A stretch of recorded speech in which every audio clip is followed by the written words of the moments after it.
May 7, 1945, Wright Field, Ohio.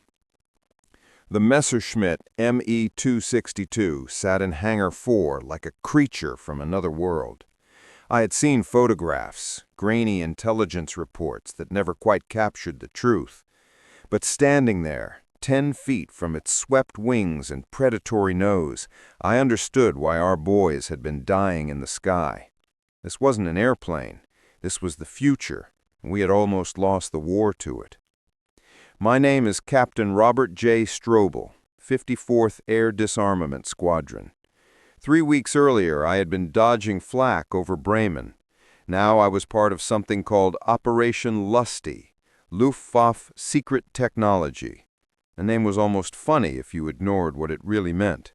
We were grave robbers, picking through the bones of the Third Reich before the Soviets could get there first.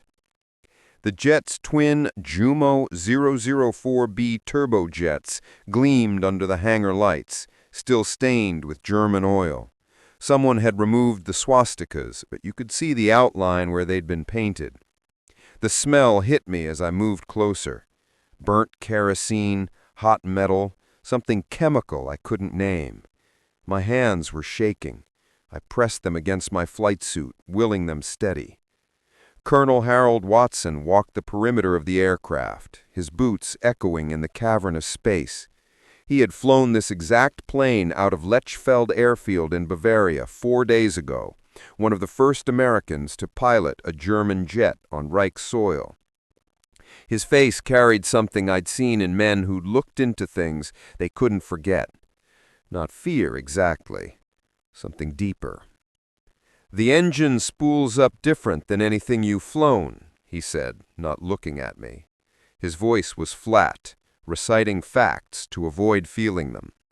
"Takes 8 to 10 seconds from throttle application to full thrust. The turbine blades are hollow, made from stamped steel. They knew they'd only last 10 to 25 hours before failure. They didn't care. They were building throwaways." I moved to the cockpit. The canopy was open, revealing instruments labeled in German. Drehzahlmesser, Geschwindigkeitsmesser. The seat was still warm from the afternoon sun. Or maybe that was my imagination, my mind playing tricks because I knew a Luftwaffe pilot had sat here, had breathed this same air thick with fuel and leather and fear. "How many did they build?" I asked. "Intelligence says around 1,400. Most never flew. We found them in forests, hidden under camouflage nets, buried in salt mines. This one was at Lechfeld, fueled and ready. The pilot was gone. Just gone. Left his logbook in the cockpit." Watson finally looked at me. His eyes were hollow. "Last entry was April 30th. Single line. Es ist vorbei. It is over." I climbed onto the wing, felt the rivets under my boots. The metal was cold despite the spring warmth. Strange how something designed to move at 540 miles per hour could feel so still, so silent. I lowered myself into the cockpit, and the world compressed around me, tighter than a P-51, more purposeful. The stick was worn smooth where hands had gripped it, where someone had fought to stay alive at speeds that could tear a man apart. Watson was talking again, explaining the fuel mixture ratios, the ignition sequence, the way the Jumo engines screamed like wounded animals when they started. But I wasn't listening anymore. I was looking at something scratched into the metal beside the throttle quadrant. Small marks, deliberate. Tally marks. 23 of them. "Colonel," I said quietly, "what's this?" He leaned in, squinted at the scratches. His jaw tightened. "Kills, probably. Standard practice." But they weren't standard. The marks were too careful, too ritualistic. And beside them, almost invisible unless you knew where to look, someone had etched 2 words in tiny Gothic script. "Gott vergebe mir." God forgive me. The hangar suddenly felt colder. Outside, I could hear the distant rumble of our B-29s returning from a test flight, the sound of American power, American certainty, But in this cockpit, surrounded by enemy engineering that had outpaced us by years, I felt something else entirely. These weren't just machines we'd captured. They were warnings. Watson cleared his throat. Tomorrow morning, 0600, we're doing engine tests on the Komet. The Messerschmitt Me 163, the rocket plane. I'd heard the stories, seen the gun camera footage of these things climbing at impossible angles, faster than sound in a dive. Powered by T-Stoff and C-Stoff, concentrated hydrogen peroxide and hydrazine hydrate. The Walter HWK-509A rocket motor generated 3,700 pounds of thrust and burned for exactly 7.5 minutes before the pilot became a glider, praying he could reach an airfield before enemy fighters found him. The Nazis had called it the Devil's Sled. "Who's running the test?" I asked, though I already knew the answer. His silence was answer enough. He was looking at the Me 262 again, at its sleek, lethal lines. "We need to understand what they built, need to know if we're ready for what comes next. Russia isn't our friend anymore, Strobell. This war might be ending, but another one's already starting, and they're probably loading captured jets onto rail cars heading east." I thought about that pilot's logbook. "Es ist vorbei. It is over." But sitting in that cockpit, surrounded by technology that shouldn't exist yet, touching the kill marks of a man who had begged God for forgiveness, I knew the truth. Nothing was over. Watson started walking toward the hangar doors, his footsteps lonely in the vast space. At the threshold, he stopped without turning around. "Get some rest, Captain. Tomorrow we light the rocket, and we find out if it should have stayed buried." His voice dropped to something barely audible. The hangar lights flickered, once, twice. In that stuttering illumination, shadows moved across the Me 262's fuselage like something alive. I climbed out of the cockpit, my legs unsteady, and looked back one last time. The aircraft sat there, silent and patient, waiting for hands that understood its terrible purpose. Outside, night was falling over Ohio. Somewhere in the darkness, a hangar at Freeman Field held a rocket plane that could touch the edge of space. And tomorrow morning, we were going to wake it up. I pressed my palm against the Me 262's cold metal skin one last time. Under my hand, I could almost feel a pulse, a heartbeat, the ghost of velocity and violence. Gott vergebe mir. God forgive us all. May 8th, 1945, Freeman Field, Indiana. The Messerschmitt Me 163 Komet looked like a bullet with wings. Too small to be real, too fragile to survive the forces it was designed to endure. But it had reached 702 miles per hour. It climbed to 39,000 feet in under 3 minutes.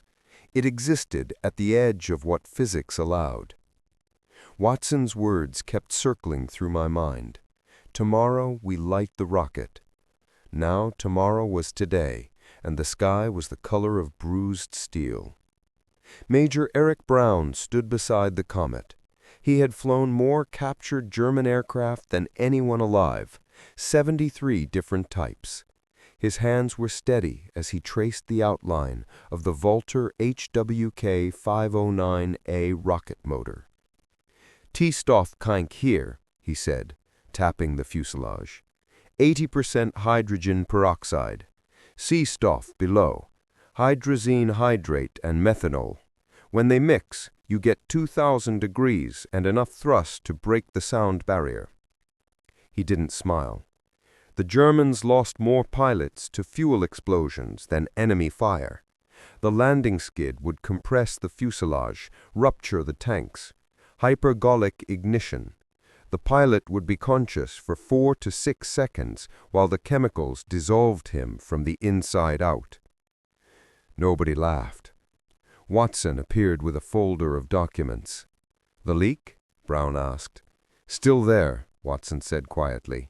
Oxidizer tank. Engineering says it's minor, but... Recommendation? Static engine test only, Watson said. No pilot. Remote ignition. Minimize risk. Brown nodded. How many did they build? 370 operational, I said. The Soviets captured at least 40. And how many pilots survived? Nobody answered. The wind carried the smell of something chemical that made my eyes water. Invisible death seeping into the morning air. Fuel trucks rolled up, marked with hazard symbols. Men in protective suits connected fuel lines with the movements of bomb disposal technicians. They positioned the Komet on the test stand. Chains secured it at 6 points. Telemetry wires snaked to a bunker 200 yards away. Brown pulled me aside. I flew one at Husum, April 24th. 32 seconds of powered flight. I've never felt acceleration like that. It crushes your chest. You can't breathe. The world becomes a tunnel of speed. Why build this? I asked. Because they were losing. Because at the end, it's easier to ask men to die than admit defeat. He paused. We found orders to ram Allied bombers if ammunition ran out. Turn the Komet into a guided missile. The pilot's body becomes the warhead. Gott vergebe me. God forgive me. How many times had that Me-262 pilot accepted death as the price of duty? All personnel to the bunker, Watson shouted. We moved toward the concrete shelter. Behind us, the Komet sat alone, tethered and waiting. The morning had gone quiet. Inside, engineers manned their stations. Through the observation slit, I could see the Komet's profile against the lightening sky. Brown stood at the control panel. Fuel system pressurization. Someone flipped a switch. On the gauges, needles climbed. T-Stoff tank pressure, rising. C-Stoff tank pressure, rising. Ignition sequence in 60 seconds. The countdown began. 50, 40. I held my breath, imagining Luftwaffe pilots knowing one bad seal would erase them from existence. 30, 20. Leak detection elevated, someone said. Oxidizer tank area. How elevated? 3 times baseline, increasing. Brown's hand stayed steady. Within acceptable parameters, continuing. 10, 9, 8. The Komet looked serene in the morning light, beautiful and deadly. 3, 2, 1. Brown pressed the ignition switch. Then the world turned white. The rocket motor ignited with a sound that went straight to my chest. Flame erupted, not orange, but pale fire that seared the eyes. The chains went taut, 3,700 pounds of thrust screaming against metal. The roar was primordial, elements tearing themselves apart. Steam exploded from the exhaust, enveloping the test stand. Thrust nominal, someone shouted. Temperature holding. I watched the vapor cloud, thinking about pilots who had strapped this violence to their backs. 30 seconds. 45. The bunker shook. Needles danced across paper, capturing data that would shape American aircraft for decades. 1 minute. 1 minute 15. Fuel exhaustion in 10, 9, 8. At 3 seconds, the flame flickered, became something wrong. Brown's hand moved toward the cutoff, but too late. At 1 second, the seal failed. The explosion felt like the end of the world. The Komet vanished in white flame. Metal screamed. The observation slit became a window into hell. For 3 seconds, I understood what Luftwaffe pilots had seen in their final moments. Just fire. Then it was over.